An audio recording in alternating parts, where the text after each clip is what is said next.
नमस्कार, मैं हूं अमीश देवगन और आप देख रहे हैं देश का सबसे बड़ा debate show Aar Paar. All India Majlise Ittehad ul Muslimeen यानी AIMIM और पार्टी के नाम का अगर हम हिंदी अनुवाद करें तो इसका मतलब है अखिल भारतीय मुस्लिम संघ। इस पार्टी के मुखिया असदुद्दीन ओवैसी ने कहा है कि प्रधानमंत्री मोदी का आधिकारिक तौर पर भूमि पूजन कार्यक्रम में हिस्सा लेना उनके संवैधानिक शपथ का बड़ा उल्लंघन होगा, इसलिए इन जनाब को आईना दिखाने का आज दिन है। और मैं आज इतिहास निकालकर इन्हें आईना दिखाने वाला हूं, क्योंकि आज बात तथ्यों पर आधारित होगी। यहां ओवैसी के नुमाइंदे भी मौजूद होंगे, क्योंकि प्रधानमंत्री बनने के बाद मोदी गुरुद्वारे में गए, मस्जिदों में गए, तब तो ओवैसी को नहीं लगा था कि संवैधानिक शपथ का उल्लंघन होगा। फिर आज क्यों लग रहा है कि श्री राम के नाम पर जो मंदिर बन रहा है वहां पर जाने से उल्लंघन हो जाएगा, यानी श्री राम नाम का दर्द है उन्हें। क्योंकि ओवैसी ने तो एक टीवी इंटरव्यू में यह तक कह दिया कि मोदी कॉन्करर यानी एक विजेता की तरह अयोध्या जा रहे हैं। आखिर ये कैसी सोच है? क्या भारत में पहले कोई पीएम किसी धार्मिक स्थल पर नहीं गया? आज तथ्य पर आर पार होगा और इसी पर होगी देश की सबसे बड़ी बहस। राम का काम संविधान के खिलाफ कैसे? एक तरफ अयोध्या में भूमि पूजन की तैयारी है, राम नगरी में उत्सव है। 5 अगस्त के ऐतिहासिक दिन के लिए राम का धाम अयोध्या सज सवर कर तैयार हो रहा है। लेकिन इसी बीच असदुद्दीन ओवैसी मैदान में कूद पड़े हैं। ओवैसी कह रहे हैं पीएम मोदी का आधिकारिक तौर पर भूमि पूजन कार्यक्रम में हिस्सा लेना उनके संवैधानिक शपथ का उल्लंघन होगा। धर्मनिरपेक्षता संविधान के मूल ढांचे का हिस्सा है। हम नहीं भूल सकते कि 400 सालों से ज्यादा वक्त तक बाबरी मस्जिद अयोध्या में थी और 1992 में अपराधी भीड़ ने इसे ध्वस्त कर दिया। बेहतर यह है कि प्रधानमंत्री वजीर आज़म नरेंद्र मोदी उस फंक्शन में वो शिरकत ना करें। उसमें अगर वो बहैसियत प्राइम मिनिस्टर प्रधानमंत्री शिरकत करेंगे तो देश को एक मैसेज जाएगा कि प्रधानमंत्री एक फेथ के मानने वालों को सपोर्ट कर रहे हैं। परेशानी ये है कि प्रधानमंत्री हैं वो और देश का कोई रिलीजन नहीं है। जिन लोगों ने जीवन भर संविधान को तार-तार किया है, भारत की संस्कृति को मिटा देने का संकल्प कर रखा है, भारत के प्रधानमंत्री श्री नरेंद्र मोदी जी को पंथ निरपेक्षता की नसीहत दे रहे हैं। ये वही ओवैसी हैं जिन्होंने सुप्रीम कोर्ट के फैसले के बाद कहा था कि मुझे मेरी मस्जिद वापस चाहिए। दूसरी तरफ इन्हीं की पार्टी के सांसद इम्तियाज जलील तो यहाँ तक कह चुके हैं कि भूमि पूजन के लिए 2 घंटे की अनुमति मिली है तो मस्जिद में नमाज पढ़ने की अनुमति क्यों नहीं दी जा सकती? क्या भूमि पूजन के वक्त कोरोना वायरस छुट्टी पर चला जाएगा?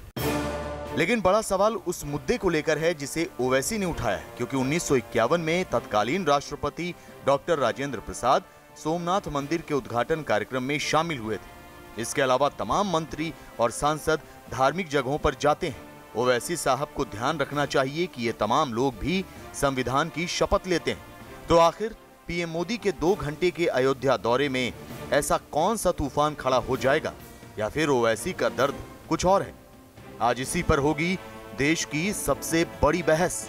राम का काम संविधान के खिलाफ कैसे? और अब ओवैसी के भड़काऊ ज्ञान का विश्लेषण सुनिए।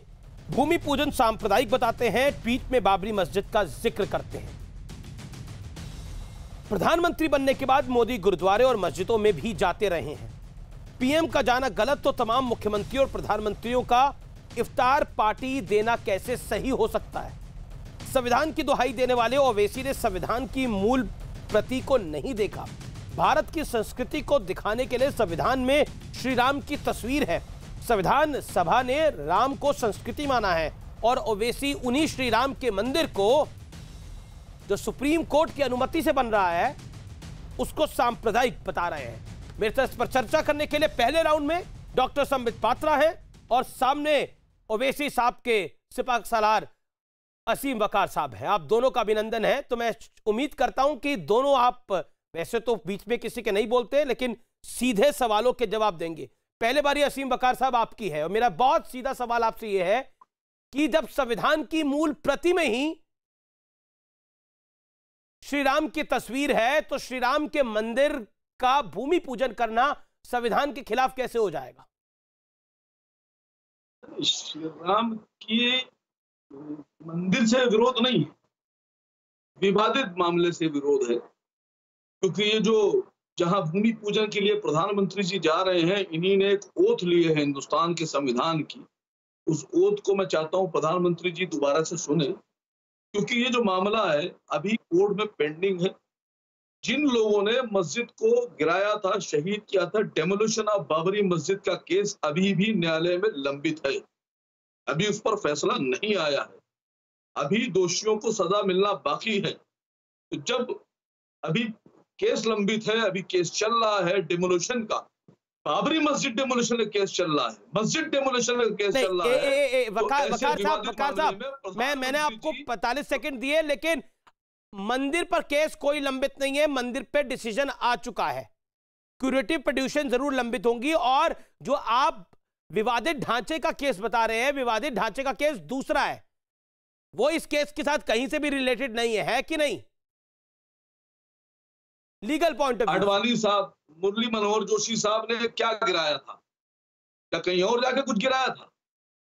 यही तो है जहां जा रहे हैं, इसी को तो शहीद किया गया था, यही तो बाबरी मस्जिद थी, इसी का तो केस चल रहा है, इसीलिए तो अभी भी केस लंबित है। प्रधानमंत्री जी को संविधान की जो उन्होंने शपथ ली थी उसका पास वकार साहब, जिसको आप जिस मस्जिद को आप शहीद बता रहे हो, उसी को तो माना गया है कि वो मंदिर था पहले। उसके बिल्कुल माना गया है, ये केस तो वही था पूरा। आप सुप्रीम कोर्ट को मानते हैं ना? सुप्रीम कोर्ट ने तो माना कि साक्ष्यों के आधार पर के मोहम्मद ने क्या फाइंडिंग दी थी। सुनिए सर, अब सुनिए, अब आप मेरी बात सुनिए।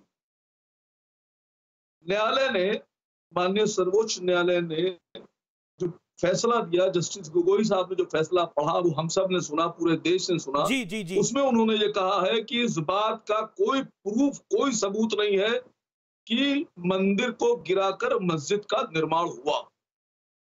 उन्होंने ये भी कहा अपने फैसले में कि सन 1200 ईस्वी से लेकर सन 1528 ईस्वी तक इस बात का भी कोई प्रमाण नहीं मिला है कि इन सालों में उस जमीन के ऊपर कोई ऐसा स्ट्रक्चर था जिसको ढाया गया, गिराया गया। स्ट्रक्चर शब्द का इस्तेमाल हुआ सुप्रीम कोर्ट के फैसले के अंदर। मैं फिर अब संबित पात्रा का रुख करता हूं। ना एक सेकंड, मैं संबित पात्रा का रुख करता हूं।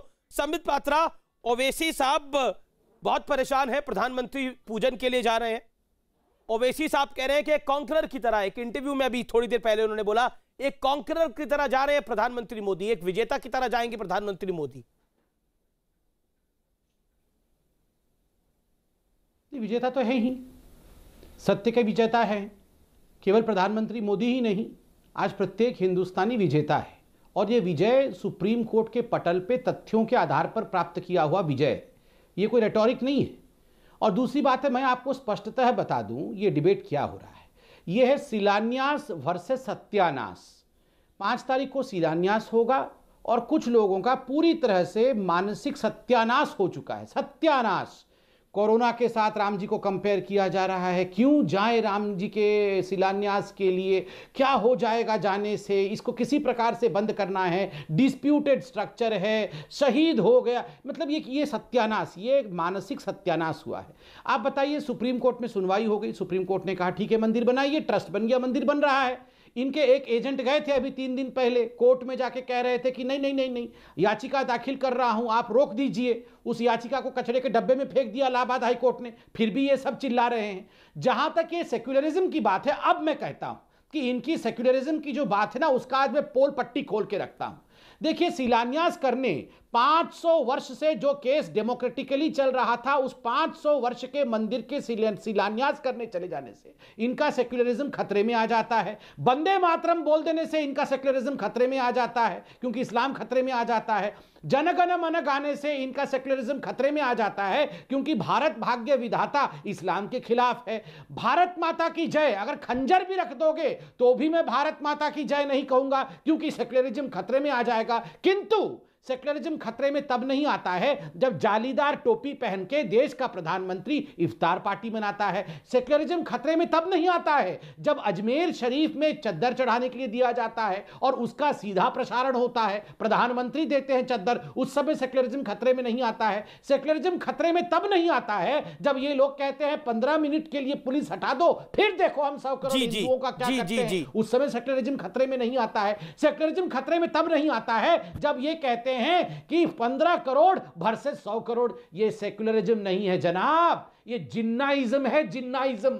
ये सेक्युलरिज्म नहीं, जिन्नाइज्म है। और आज से मैंने ओवैसी जी को एक नया नाम दिया है, वो नाम है दाढ़ी वाले। ओके, असीम वकार का जवाब। जिन्ना का दाढ़ी नहीं था, इनका दाढ़ी है, फर्क सिर्फ इतना ही है। आपने ट्वीट भी करा है ये हैशटैग, अभी मैंने थोड़ी देर पहले देखा। असीम वकार, जवाब।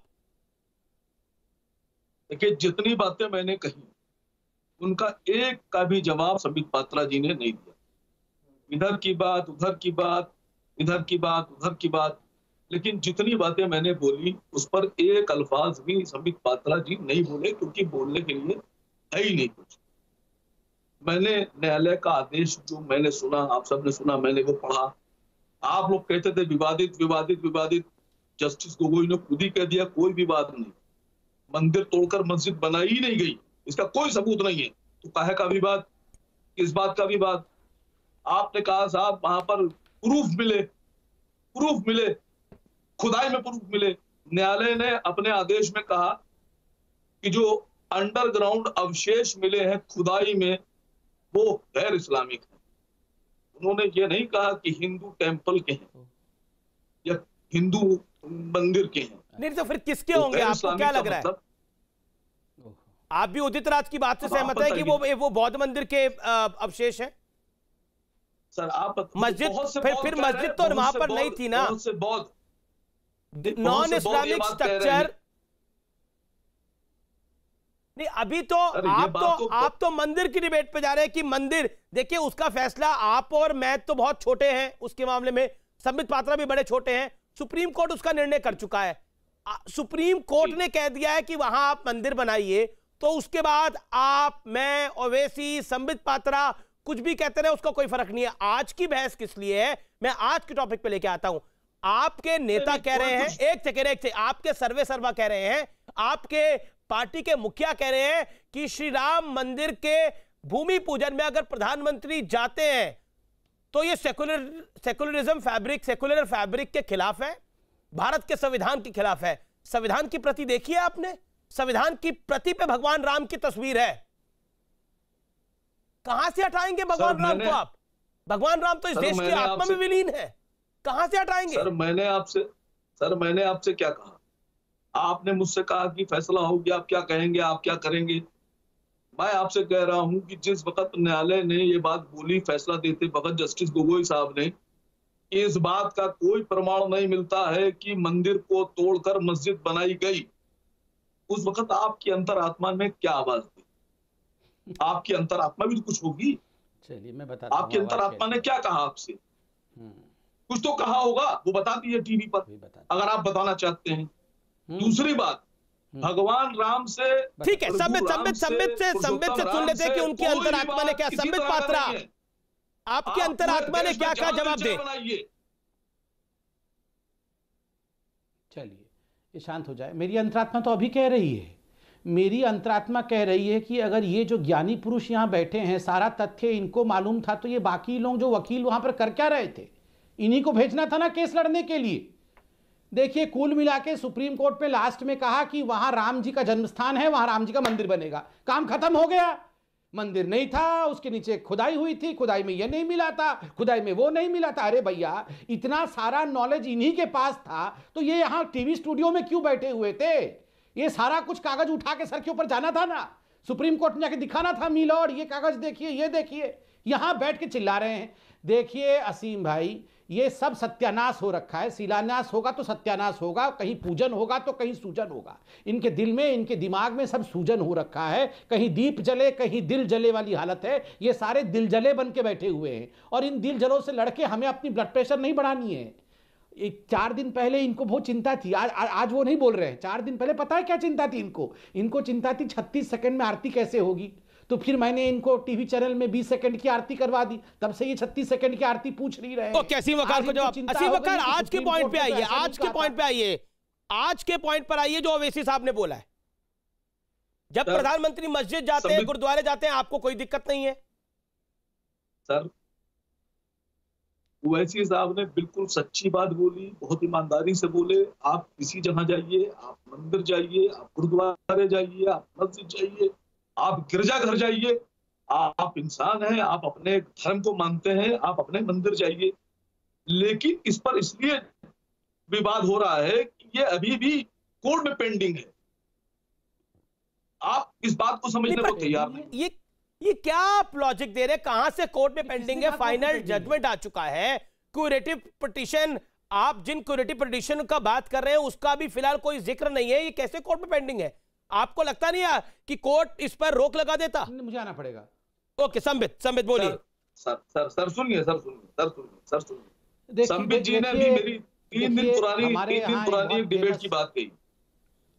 अमीश भाई, मैं तो यही सुनता आ रहा हूँ। चलिए छोड़िए ना, आपको आरती नहीं करना है, आप मत करिए। आप में विषय पे जो आरती की बात की थी, ये मैंने नहीं की। आपको आरती करना नहीं करना है। ये हिंदुस्तान के सनातनी हिंदुओं के सबसे बड़े आदि शंकराचार्य स्वामी स्वरूपानंद सरस्वती साहब के जो शिष्य हैं, अभी मुक्तेश्वरानंद सरस्वती, उन्होंने सवाल उठाया है और आप उनकी बेहुरमती और बेइज्जती कर रहे हैं। मैं जवाब देता हूँ। और अभी मुक्तेश्वरानंद की बेइज्जती, उनकी बेहुरमती आप चिंता मत करिए, मुझे बोलने दीजिए। बेइज्जती है।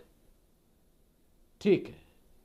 बाप रे, कितनी हिंदुओं की चिंता है मेरे भाई को। हो, मेरा दिल पसीज जाएगा। अब इतना मत चिंता करो।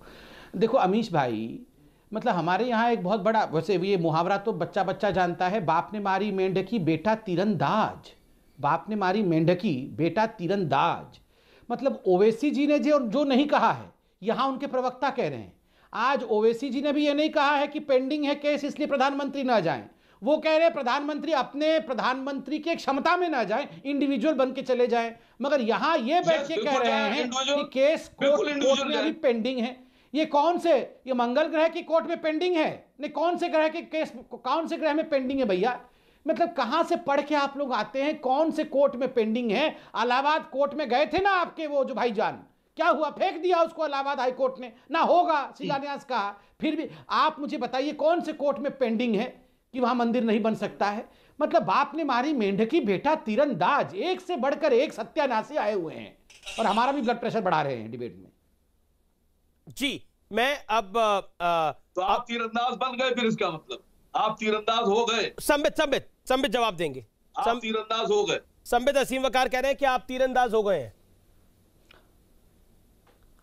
हाँ, तो शुरू से ही तीरंदाज थे, कौन से आज हुए हैं? ऐसे थोड़ी हार के बैठे हुए हैं ये सब। हम असली तीर चलाते हैं, वो मेंढकी वाले तीर नहीं चलाते हैं आपकी तरह। आपके पास तीर होते ना फैक्ट्स के, आपके कमान में अगर फैक्ट्स होते तो सुप्रीम कोर्ट में केस जीतते। हमारे कमान में फैक्ट्स थे, हमने सुप्रीम कोर्ट में उन फैक्ट्स को दिखाया, केस जीत के मंदिर बना रहे हैं। आप यहां फ्रस्टियाए बैठे हुए हैं, आप यहां चिल्ला रहे हैं। मैं क्यों अपना ब्लड प्रेशर बढ़ाऊं? आप बढ़ाइए अपना ब्लड प्रेशर।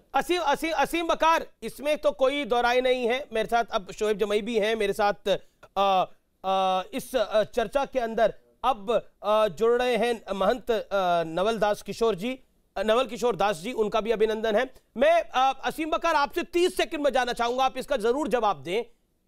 ओवैसी साहब ने एक ही रट लगा रखी है कि ये सेकुलर फैब्रिक के खिलाफ है। जब प्रधानमंत्रियों के निवास स्थान पर, मुख्यमंत्रियों के निवास स्थान पर, पार्टी प्रेसिडेंट के निवास स्थान पर, उस और तो और राष्ट्रपति के निवास स्थान पर जब इफ्तारी होती थी, तब वो सेकुलरिज्म के खिलाफ नहीं था।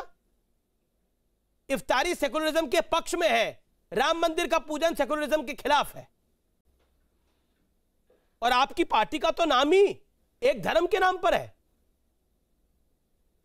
ऑल इंडिया मजलिसे इत्तेहादुल मुसलमीन, यानी भारतीय मुस्लिम संघ।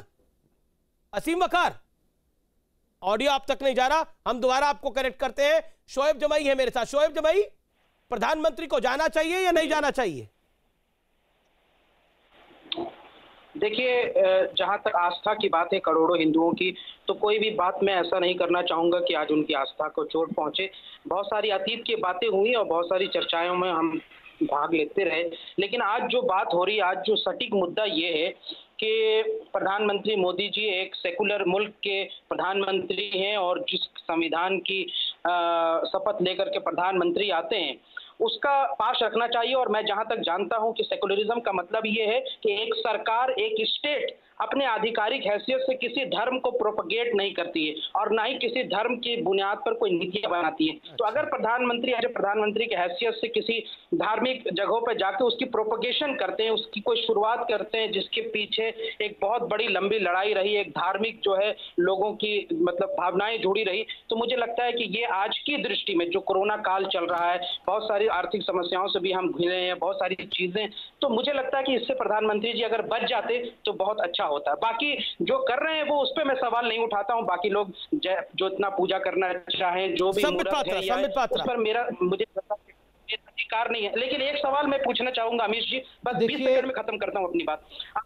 और सवाल है, अच्छा संबित भाई बस जी अमीश भाई बस 20 सेकंड। सवाल आपने कहा था अमीश भाई कि जो संविधान की बात है, आपने कहा था कि भगवान राम की उसमें तस्वीर है, तो क्या संविधान भी तो उसकी इजाजत देता है या उसको सेलिब्रेट करता है? मैं आपको बताना चाहूंगा कि इसी संविधान के अंदर टीपू सुल्तान शहीद रहमतुल्लाह अलैह की भी तस्वीर है और जिस पेज पर रानी लक्ष्मीबाई की तस्वीर है उसी पेज टीपू सुल्तान। ठीक है, देखिए अब आप फ्रीज हो गए हैं, आपका ऑडियो नहीं आ रहा। संबित पात्रा बोलिए। देखिए, ये ओवैसी साहब भी सुबह से जो बता रहे हैं कि प्रधानमंत्री संविधान सम्मत काम नहीं कर रहे हैं, क्योंकि बतौर प्रधानमंत्री उन्होंने ओथ लिया हुआ है और चूंकि ओथ लिया हुआ है तो ये सेक्युलरिज्म को अपहोल्ड करना चाहिए। मैं ओवैसी साहब से ट्वीट कर रहे हैं दाढ़ी वाला जिन्ना, आप भी सांसद हैं, आपने भी ओथ लिया हुआ है, आप भी तो ट्वीट कर रहे हैं दाढ़ी वाला जिन्ना। वो दाढ़ी वाला जिन्ना ही मतलब क्यों संबित पात्रा? उसमें मैं बताता हूं, मैं दाढ़ी वाला जिन्ने पे आऊंगा अभी। हाँ, मैं बताता हूं, इस पे पहले ये उत्तर दे दूं, ये बहुत महत्वपूर्ण उत्तर मैं दे रहा था अभी। देखिए, ओवैसी जी का सबसे महत्वपूर्ण कंटेंशन है, उनका विषय है कि चूंकि आपने प्रधानमंत्री के रूप में ओथ लिया हुआ है तो सेक्युलरिज्म को अपहोल्ड करना है, इसलिए आप बतौर प्रधानमंत्री मंदिर में नहीं जा सकते और पूजा नहीं कर सकते हैं। मैं पूछता हूं, आप भी एक सांसद हैं, आपने भी ओथ लिया हुआ है, मगर आप तो टोपी लगा के जाते हैं संसद में, आप तो टोपी लगा के भाषण भी करते हैं पार्लियामेंट के अंदर में, और मैंने खुद देखा है जब वक्त हो जाता है पार्लियामेंट के गलियारों में ही बैठ के नमाज पढ़ लेते हैं, आपके चैनल में भी बैठ के नमाज पढ़ लेते हैं जब वक्त होता है। मैं बुरा नहीं मानता हूं उसको, आपका बिलीफ है। जब आप पार्लियामेंट के गलियारे में नमाज पढ़ लें तो बिल्कुल ठीक है, ये सेक्युलरिज्म है। आप जब जालीदार टोपी लगा के पार्लियामेंट के अंदर अचकन पहन के आप भाषण दें और कहें कि मैं भारत माता की जय नहीं कहूंगा, वो सेक्युलरिज्म है। मगर एक सनातनी जो कि भारतीय जनता पार्टी का हिंदुस्तान का प्रधानमंत्री है, वो एक ऐतिहासिक मंदिर का शिलान्यास करने जाए तो सारा सेक्युलरिज्म खत्म हो जाता है। असीम वकार जवाब, फिर नवल किशोर दास जी। अमीश जी मैं जवाब दूं? नहीं, देखिए, मैंने संबित भाई की बात पूरी तरीके से सुनी। संबित साहब अभी भी ये बात बताने पे बिल्कुल तैयार नहीं है कि भारत के प्रधानमंत्री अगर जाना है जाए, बिल्कुल जाए। आप एज ए हिंदू जाए, एज ए भारतीय नागरिक जाए, लेकिन आपने जो ओथ ली है, जो संविधान की ओथ ली है, वो आपको ये इजाजत नहीं देती है। नहीं, संविधान की ओथ तो किसी को भी फिर आप मुझे बताइए, भारत के राष्ट्रपति, भारत के पूर्व प्रधानमंत्री, भारत के कई मुख्यमंत्री अपने घरों पर जो इफ्तारी देते थे उसकी इजाजत देता था संविधान? बताइए ना आप मुझे। साहब, मैं भारत के पहले राष्ट्रपति सोमनाथ मंदिर गए थे, क्या उसकी इजाजत देता था संविधान? सुनिए, मैं मुखालिफ हूं उन रोज़ा अफ्तार पार्टियों के, और मैं कभी भी किसी भी पॉलिटिकल पार्टी के रोज़ा अफ्तार में कभी नहीं गया। नहीं, आप नहीं गए होंगे, देते नहीं, इस देश में दिए गए कि नहीं दिए गए? ओवैसी साहब ने कितनी आवाज उठाई? क्यों देते हैं? ओवैसी साहब ने आवाज उठाई कि इफ्तारी नहीं होनी चाहिए, पॉलिटिकल राष्ट्रपति भवनों पे इफ्तारी नहीं होनी चाहिए, मुख्यमंत्रियों के घरों पे इफ्तारी नहीं होनी चाहिए, सांसदों के घरों पे इफ्तारी नहीं होनी चाहिए, मंत्रियों के घरों पे इफ्तारी नहीं होनी चाहिए। आवाज उठाई ओवैसी साहब ने? मैं जानना चाह रहा हूं वकार साहब आपसे। 1000 बार उन्होंने आवाज उठाई, और आपसे पहले वाले चैनल पर जो बैठे थे इसमें भी उन्होंने उठाई। 1000 बार आप देख नहीं रहे, आप सुन नहीं रहे, आप असल में वही चीज सुन रहे हैं जो आपको पसंद है सुनना। आप वो चीज देखते हैं जो आपको देखना पसंद है। आप ना सच्चाई देख रहे हैं, ना आप सच्चाई सुन रहे हैं। हाँ, ये तो सच है ही नहीं कि सुप्रीम कोर्ट ने राम मंदिर सुप्रीम कोर्ट ने राम मंदिर बनाने की इजाजत दी है, ये सच्चाई नहीं है। ये सच्चाई कहां है? भारत के संविधान में कि प्रति पे भगवान राम की तस्वीर है, ये सच्चाई कहां है? ये सच्चाई थोड़ी है ये सब चीजें। मैं तो वही चीजें देख रहा हूं जो मैं देखना चाहता हूं। भारत संविधान असल में आपकी पार्टी का नाम है ऑल इंडिया मजलिस इत्तेहाद उल मुस्लिमीन, यानी भारतीय मुस्लिम संघ। आपकी पार्टी तो खुद सेकुलर नहीं है जी।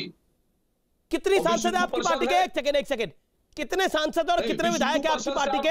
भारत में सेकुलरिज्म की बात करने वाले आप भारत में सेकुलरिज्म की बात करते हैं, मैं आपकी बात के साथ हूं। मैं जानना चाहता हूं आपकी पार्टी का प्रेसिडेंट कौन है, आपकी पार्टी के सांसद कौन है, आपकी पार्टी के विधायक कौन है? नाम लीजिए उनके, लीजिए नाम। आपको पता होगा सब, तो फिर आपको सब पता है। नहीं, आप लीजिए ना नाम। आप नहीं नाम लेना चाहते अपनी पार्टी के सांसदों के? भारतीय जनता पार्टी के 350 से ज्यादा सांसद, आप पे तो कहीं हिंदू नाम नहीं है। एक मुसलमान सांसद बताइए अपनी पार्टी में। आपकी पार्टी में एक सांसद मुसलमान बताइए। अब आना पड़ेगा।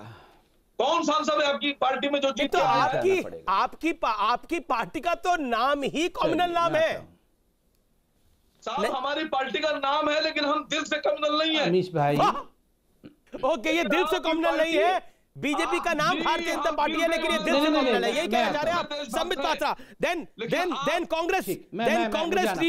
Congress leader Arif Masood, he is MLA of Congress party, he joins me now. Doctor Sambit Patra, BJP veteran spokesperson, respond to this.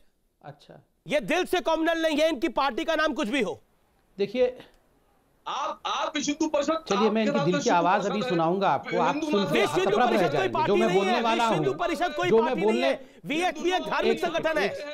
एक सेकेंड, चिल्लाना, चिल्लाना बंद करें।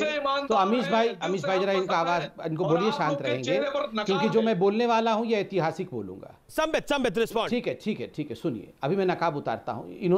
इन्होंने कहा कि बीजेपी दिल से कम्युनल है और ये लोग दिल से बिल्कुल सेक्युलर है। मैं आज से 7 साल पहले 2012 में एक भाषण है ओवैसी साहब का, वो भाषण पढ़ता हूं, 10 सेकंड लगेंगे, सुन लेना जरा कितने ये सेक्युलर है।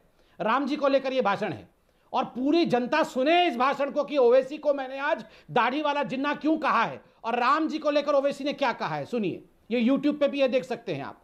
अयोध्या के 3 मुखायात ऐसे हैं जहां के पंडित पुजारी कहते हैं राम यहां पैदा हुए हो, तो चलो इनकी आस्था सही हो तो राम का बाप दशरथ और राम की मां कहां पैदा हुई थी? कहां की रहने वाली है राम की मां? वो हरियाणा की रहने वाली हैं और वहां के लोग कहते हैं हिंदू तहजीब के हिसाब से एक औरत अपने पहले बच्चे को जन्ने के लिए अपने मायके को जाती है, उस तरीके से वो हरियाणा को आई। कहां पे आई हरियाणा में? दशरथ की बीवी और राम की मां, उसका नाम कौशल्या था राम की मां का। हरियाणा में आज भी कौशल्यापुरम जगह है जहां के लोग कहते हैं कि कौशल्या ने राम को यहां जना। अब मेरा सवाल है कि आखिर राम की मां ने राम को कहां जना? कहां जनी थी राम को? यहां वहां इधर उधर किधर? अरे बाबा, हम भी जबान रखते हैं। अगर आपको लगता है कि मुसलमानों में जबान नहीं है तो हमारी जबान को देख लो। ये राम जी के लिए कहा गया था, असउद्दीन ओवैसी, अकबरुद्दीन ओवैसी द्वारा यह कहा गया था भगवान राम के लिए। और इनकी इतनी हिम्मत है, तुम यहां पर आके सेक्युलरिज्म की भाषण देते हो। एक बात कान खोल के सुन लो, शिलान्यास होगा, गगनचुंबी भव्य मंदिर बनेगा, तुम सब रोते रहोगे, तुम सब छाती पीटते रहोगे और चिल्लाते रहोगे। मंदिर बनेगा बनेगा बनेगा। करो क्या करना है, करो क्या करना। लेकिन इस बात का जवाब मरते दम तक आप लोग कोई जवाब नहीं। करो क्या करना है, सारा जवाब सुप्रीम कोर्ट में मिल गया है। सारा जवाब सुप्रीम कोर्ट में मिल गया है। यहां चिल्लाने की आवश्यकता नहीं है, शांति से बैठ जाइए साहब। सुनिए जजमेंट में जजमेंट लाओ, जजमेंट निकालो जजमेंट अभी निकालो। अंग्रेजी पढ़ने में आता नहीं होगा, जजमेंट पढ़ के आया है। निकालो जजमेंट, अभी जजमेंट पढ़ो। कौन सा पैराग्राफ जजमेंट है? नहीं, पढ़ो जजमेंट, पढ़ो जजमेंट, पढ़ो मेरे सामने अभी जजमेंट पढ़ो। क्या जजमेंट है, क्या जजमेंट है? बताओ क्या जजमेंट है? पढ़ो अभी। तुम पढ़ो। क्या सोच रखा है हम लोगों को? सुप्रीम कोर्ट में केस जीत के आए, 500 साल से हिंदू तड़प के लड़ रहे हैं, 136 साल से धक्के खा रहे हैं कोर्टों में, और यहां ये आके व्यक्ति हमें धमका रहा है। धमकाओगे हमें आप लोग? और ये सोनिया गांधी का प्रवक्ता यहाँ बैठा हुआ है, क्या मुंह लेके आए हैं ये सोनिया गांधी का प्रवक्ता यहाँ पे? नहीं क्या मुंह लेके, नहीं किसी, आज सबको सुनना पड़ेगा। एक सेकंड, आरिफ मसूद है हमारे दिल के अंदर, सुन के जाओ यहाँ पर, ये सारे लोगों को आज सुन के जाना पड़ेगा। ये सोनिया गांधी का प्रवक्ता यहाँ किस मुंह से आया है? ये वही सोनिया गांधी एंटोनियो माइनो है जिन्होंने सुप्रीम कोर्ट में हलफनामा दिया कि राम का अस्तित्व नहीं है, राम है नहीं, राम काल्पनिक है, राम डज नॉट एग्जिस्ट। और आज क्या डिबेट करने आए हैं यहाँ पे? क्या डिबेट करने आए हैं? आरिफ भाई को लेके आता हूं, आरिफ मसूद जी, जो ओवैसी साहब ने एक डिबेट करने आए हैं। आरिफ मसूद जी, जो ओवैसी साहब ने कहा है कि भारत के आरिफ जी, आवाज आ रही है आपको? जी आरिफ जी, जो ओवैसी साहब ने कहा है कि भारत की प्रधानमंत्री को देश के सेकुलर फैब्रिक के लिए भगवान राम के मंदिर के शिलान्यास में नहीं जाना चाहिए, आप क्या कहना चाहते हैं? देखिए, पहले तो मैं ये कहूंगा कि 2 मिनट जो बात मैं कहना चाह रहा हूं, सभी महानुभावों से अनुरोध है कि गौर से सुन लें। जी, एक बड़ी बात यह है कि सुप्रीम कोर्ट ने एक फैसला दिया, और जब सर्वोच्च न्यायालय का फैसला आया, मैं उस दिशा में नहीं जाऊंगा। उस फैसले से ना मैं मुतमईन हुआ, ना देश के बहुत सारे लोग जो संविधान पे भरोसा रखते हैं वो मुतमईन हुए। लेकिन एक फैसला सुप्रीम कोर्ट का आने के बाद अब ये बहस का मुद्दा मैं नहीं समझता कि बचता है कि किसको जाना चाहिए, किसको नहीं जाना चाहिए।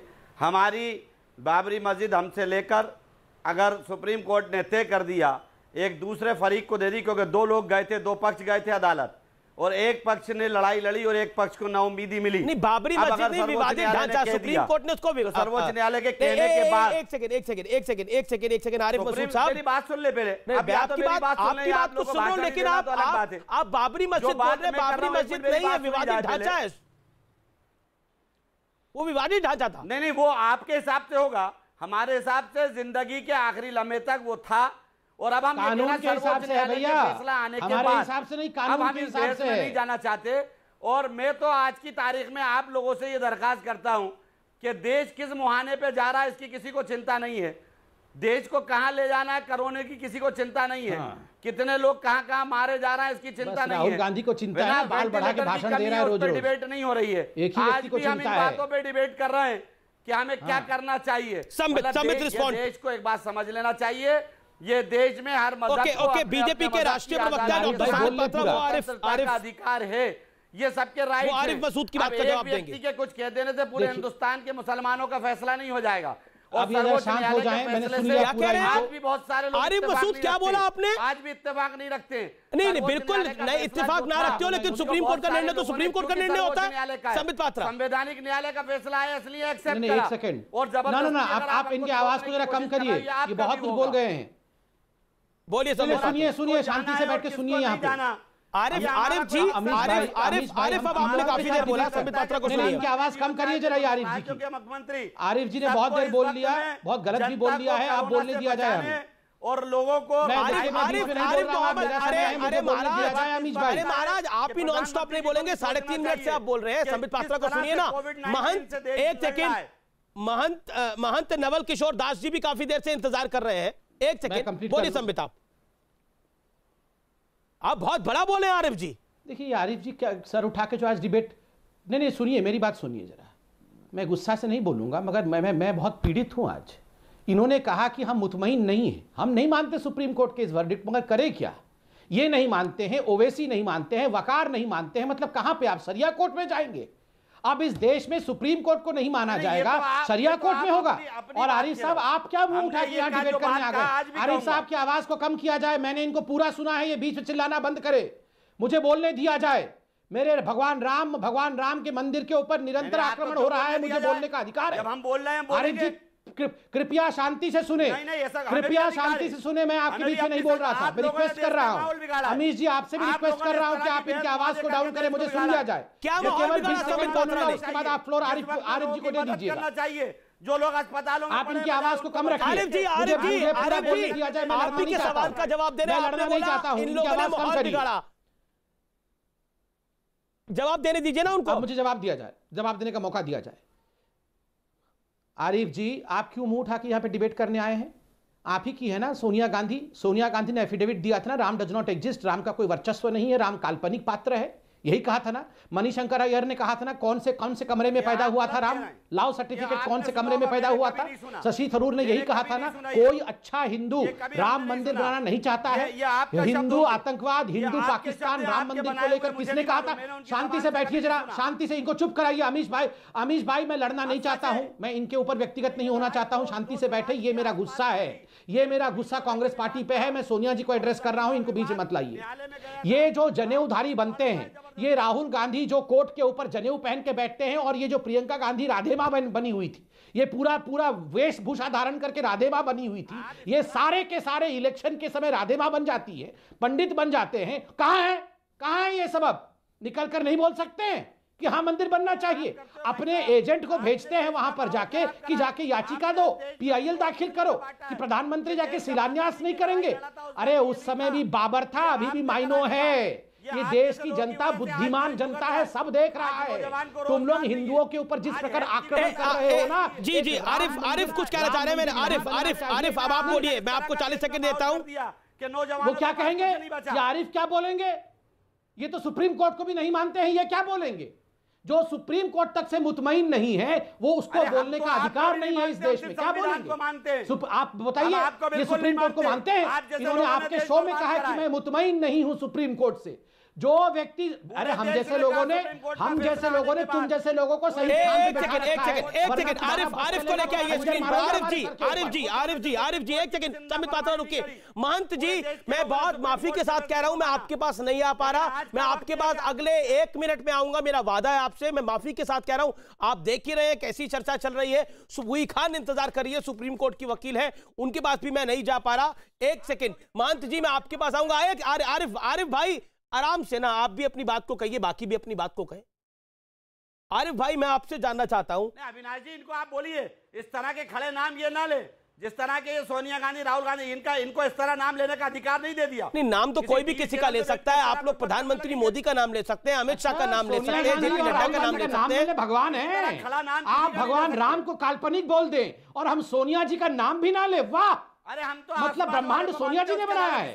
ये एंटोनियो माइनो, काइया माइनो, स्टीफानो माइनो और ये राहुल विंशी, ये है भगवान आपके, ये भगवान है आपके। आप भगवान राम का नाम ले, आप मंदिर के खिलाफ बोल दे, आप शिलान्यास के खिलाफ बोल दे, और मैं सोनिया गांधी का नाम भी ना लूं। वाह, हमारे देश में हर मजहब, अरे आपकी सोच क्या है हमें पता है। अच्छा एक सेकंड, आरिफ को लेके आइए। संबित आपका ऑडियो डाउन है। एक सेकंड संबित, आरिफ जी आपका ऑडियो भी डाउन करना पड़ रहा है मुझे, माफी चाहता हूं मैं। आरिफ जी एक सेकंड प्लीज। आरिफ जी, आप कानून को मानते हैं, आप तो MLA, आपने भी संविधान की शपथ ली है। आपने बोला मैं सुप्रीम कोर्ट के फैसले से मुतमिन नहीं हूं। आपको सुप्रीम कोर्ट आप मुतमिन नहीं है, लेकिन मानना पड़ेगा, मजबूरी में आपको मानना पड़ेगा, ये आपने कहा। हाल ही में मैं आपका एक बयान पढ़ रहा था। बिल्कुल सच है।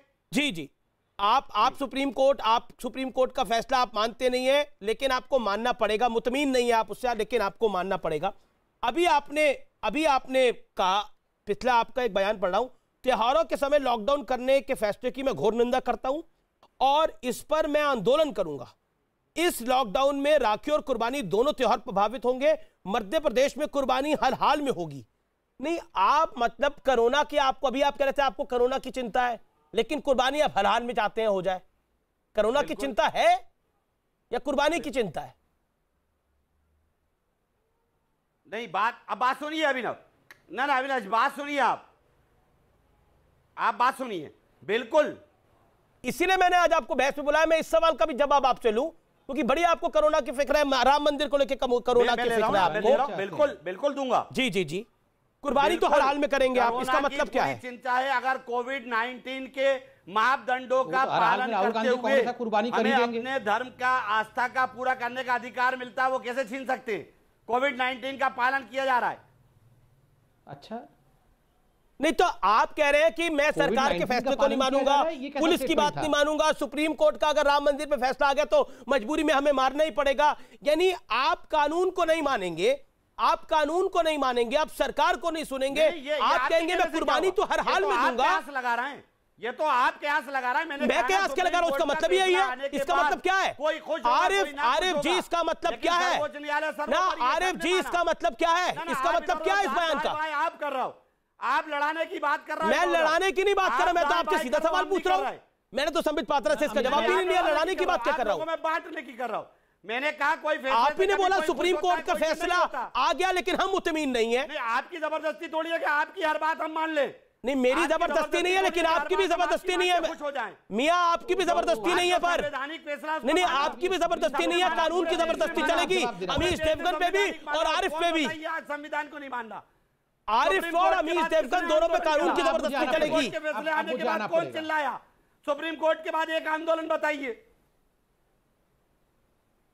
मैं आप एक सेकंड में धर्मगुरु को मैं एक सेकंड समय मैं नवल किशोर दास जी को लेकर आना चाहता हूं। नवल किशोर दास जी, माफी चाहता हूं, मैं आपसे आपके पास काफी देर बाद आ रहा हूं।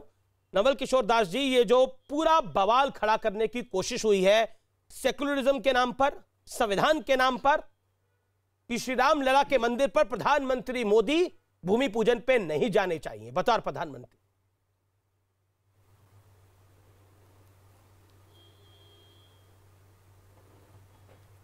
आवाज ही कट गई। आवाज आ रही है महंत जी आपको? नहीं आ रही, आपकी आ रही है। पर मेरा सवाल आपसे है कि कुछ लोग, जी बोलिए।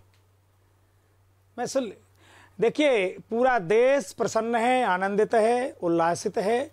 ये कुछ लोग न संविधान को मानते हैं, न देश को मानते हैं, पूरे देश को केवल शरीयत के हिसाब पर देखना चाहते हैं। अभी आपके सामने कहा कि हम कोर्ट को नहीं मानते, संविधान को नहीं मानते।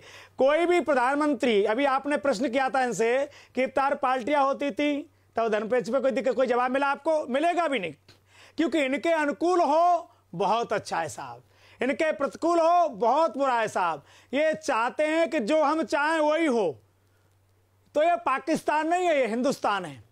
और मंदिर का निर्माण कोर्ट के आदेश पर हो रहा है, साक्ष्यों के आधार पर हो रहा है। और मैं कहना चाहता हूं, ये देश का ज्यादातर मुसलमान भी बहुत प्रसन्न है। वो भी एक मुसलमान है जो कौशल्या की जन्मभूमि से मिट्टी लेके आ रहा है। हम कैसे मान लें? ये तथाकथित लोग जिनको लगता है कि हम राजनीति कैसे करेंगे, अब हिंदू मुसलमान को बांटेंगे कैसे, मुझे लगता है वो लोग कुछ परेशान हैं। बाकी लोग सब प्रसन्न हैं, आनंदित हैं। कई लोगों ने टीवी पे कहा कि भले हमारी किसी परिस्थिति के कारण पूजा पद्धति बदल गई हो, भगवान राम हमारे पूर्वज हैं, भगवान राम का हम आदर करते हैं। तो ऐसे लोगों का हम भी आदर करते हैं जो देश का संविधान को नहीं मानते, देश को नहीं मानते, जो भगवान राम को नहीं मानते, हम उनको भी नहीं मानते। जिसका राम से कोई संबंध नहीं, देश के संविधान से कोई संबंध नहीं, उससे हमारा काय का संबंध साहब? जो देश को मां कहेगा, भगवान राम को अपना पूर्व मानेगा और अपनी आस्था के अनुसार उपासना करे, मना नहीं, हमने कभी मना नहीं किया। हमने कभी नहीं कहा कि प्रधानमंत्री क्यों जा रहे हैं मस्जिद में, हमने कभी नहीं कहा पार्टियां क्यों हो रही हैं। फिर कुछ लोगों को पेट में दर्द क्यों हो रहा है जी? आरिफ जी जवाब। दर्द हो रहा है, मंदिर था ही, आप लोगों को सहयोग करना चाहिए। हम तब से बैठे थे। मैं कहना चाहता हूं, हर पार्टी का व्यक्ति वहां है, हर समाज का व्यक्ति आए, सम्मान करे और सेवा करे। हम स्वागत करते हैं सबका। मसूद, आपको तो कहना चाहिए, क्योंकि इसमें इनविटेशन राहुल गांधी को भी मिलना चाहिए, उनको भी जाना चाहिए। आपको तो ये लाइन लेनी चाहिए। स्वागत है उनका। आरिफ मसूद जी, एक सेकंड महंत जी, आपने अपनी बात को रखा। आरिफ जी,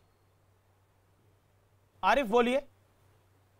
अविनाश जी, अमीश महंत जी को मैं बड़ा आदर करता हूं और मैं उनसे ये कह रहा हूं कि हमने विरोध नहीं करा, और कौन जाएगा कौन नहीं जाएगा इस पे हमने बहस नहीं करी। महंत जी और संविधान का हम बहुत आदर करते हैं। आपने कहा कि धर्मनिरपेक्ष का प्रधानमंत्री नहीं जा सकता, जब 4 पार्टियां होती थी धर्मनिरपेक्ष नहीं था क्या? अभी से हो गया, बताइए आप। ये आपने सुना नहीं? वो किसी और पैनलिस्ट ने बोला, प्रधानमंत्री राष्ट्रपति नमाज पढ़ते थे, धर्मनिरपेक्ष नहीं था। कौन जाएगा? 2 महीने पहले तो नहीं हो गया भैया, 1 साल पहले तो नहीं हो गया। 1947 से देश धर्मनिरपेक्ष है। ये समय देश में इस बात का वेंटिलेटर की कोरोना में आप नालियां लाल कर देंगे, उस तरह आप लाखों बकरों की काट देंगे, भैंसों को काटेंगे, ऊंटों को काटेंगे, तब कोरोना में कोई दिक्कत नहीं होगी। राम मंदिर का शिलान्यास हो जाएगा, बड़ी चिंता है आपको। आपका वो हम आदर करते हैं। आप कहिए कि कोई कुर्बानी नहीं होगी, कहिए ना। आप लोग भी इस बात का ध्यान रखिए। इस देश में सबको, अब वो तो बहुत सारी बली भी हमने अभी तक ध्यान नहीं रखा है, आगे भी ध्यान रखेंगे, और आप भी ध्यान रखिए। ये ध्यान रखने का ठेका केवल बहुसंख्यक समाज पर नहीं है। मान जी, सुबुई खान को लेके आता हूं मैं। सुबुई खान, सुबुई खान, आपने आरिफ को भी सुना, आपने असीम वकार साहब को भी सुना, आपने शोएब जवाई को भी सुना। सुबुई खान जी। अमीश, सबसे पहले तो मैं ये बोलना चाहती हूँ कि बाबर चला गया, अपनी औलादों को छोड़ गया। ओवैसी साहब का ये बयान कि प्रधानमंत्री जी जाके अगर भूमि पूजन में पार्टिसिपेट कर लेते हैं श्री राम के, जो राम मंदिर निर्माण हो रहा है, तो वो देश का सेक्युलर फैब्रिक खतरे में आ जाता है। मुझे हंसी आती है। सेक्युलरिज्म वर्ड कहाँ आता है? सेक्युलर वर्ड आता है संविधान में। संविधान का कस्टोडियन कौन है? सर्वोच्च न्यायालय, सुप्रीम कोर्ट।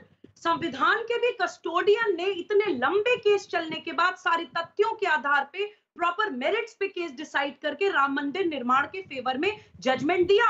उसको तो नहीं मानेंगे, लेकिन संविधान में मेंशन्ड एक वर्ड सेक्युलर को इतना बड़ा अपने सर का ताज बना लेंगे, जो हमारे देश के विभाजन के बाद एक्चुअली हमारे कॉन्स्टिट्यूशन का पार्ट था भी नहीं। कुछ विधर्मी सरकारों द्वारा अपना एजेंडा चलाने के लिए डेलिबरेटली संविधान में डाला गया।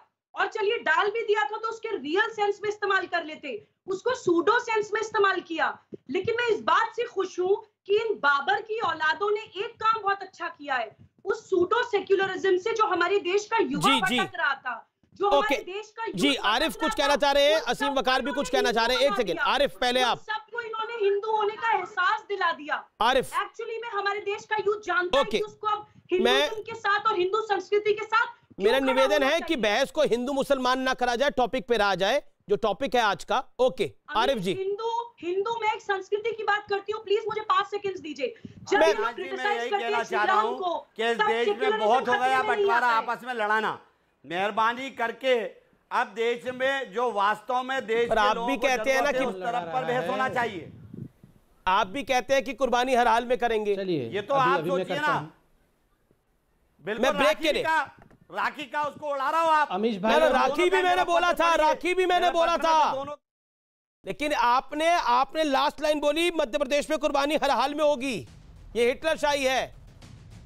मैं ब्रेक के बाद वापस आ रहा हूं। कृपया करके इस डिबेट को हिंदू मुसलमान ना बनाएं, मेरा निवेदन है। मैं ब्रेक के बाद वापस आ रहा हूं। टॉपिक है प्रधानमंत्री मोदी।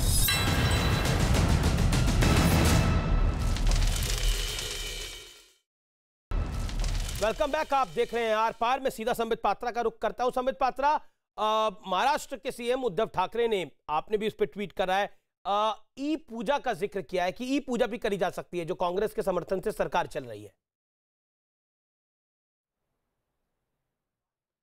बहुत दुखद, मतलब मुझे विश्वास नहीं होता है कि बाला साहब ठाकरे आज अगर हमारे बीच जीवित होते तो आज सबसे प्रसन्न व्यक्ति होते, और उद्धव ठाकरे केवल अपनी सिंहासन बचाने के लिए कह रहे हैं कि ई पूजन होना चाहिए।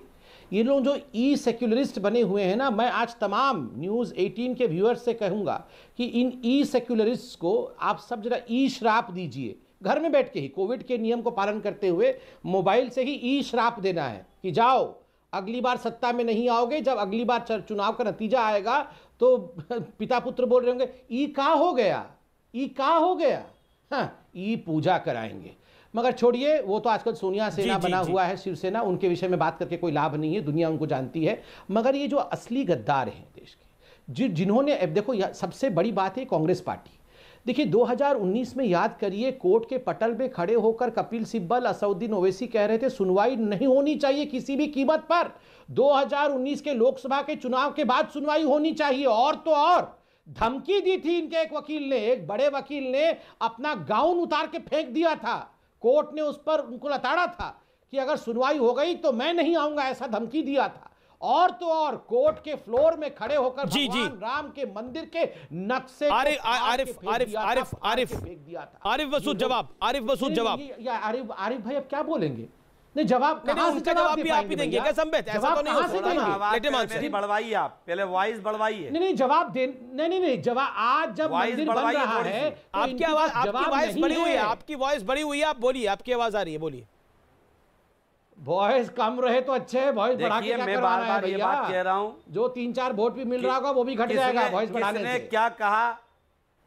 प्रधानमंत्री जाए ना जाए ये बहस का मुद्दा भी नहीं होना चाहिए। ये प्रधानमंत्री 2500 बार सब जगह गए, वास्तविक बात है।